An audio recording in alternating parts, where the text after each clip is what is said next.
are some that say that smaller companies can't compete with larger companies, but that can't be further from the truth.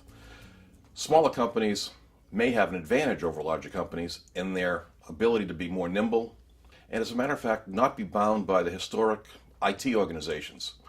They can get information from the end user to the end user and make better decisions faster than larger enterprises. Drilling down to the base level of information is an interesting concept. I was at dinner last night and I was overhearing the gentleman next to me talking about dashboards. Dashboards are a way to look at information at a high level view, and it permeates even at a restaurant. But at that level, you can't make decisions. You can see the pattern, but you have to drill down to the next level of detail. You have to peel back the onion. You have to figure out where the problem is and how to take action to correct that problem, or where the benefit is and how to replicate that benefit again and again. Many companies look at their data and have always seen it in the same way.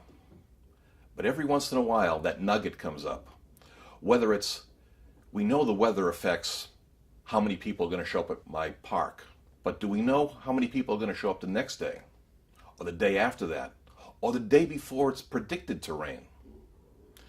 That's the type of nuggets that people are pulling out of the data that they've never had access to before, that they're looking at in different ways. So it's always been intuitive.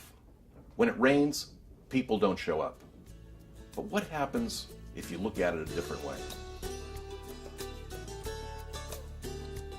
Software and automation can help small companies get on top of their data by understanding the patterns of behavior of the past and putting that together with scenarios of the future.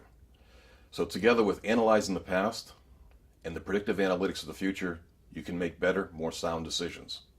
Take, for instance, one of our local customers, a zoo, who was looking at their data in the old traditional ways and making gut decisions based on when they should open kiosks, when they should serve ice cream, how many people were going to show up, how they staffed their zoo.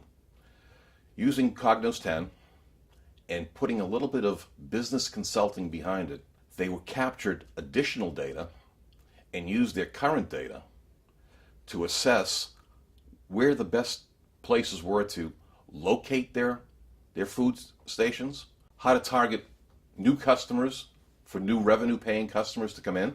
They even went as far as looking at some unstructured data around weather patterns and how weather patterns, not only the day that the weather occurred, but what happens the day after the weather? What happens the day after rain? Or what happens the day before it rains? So they were looking at both structured and unstructured data to analyze how best to maximize revenue, reduce cost, and increase margins.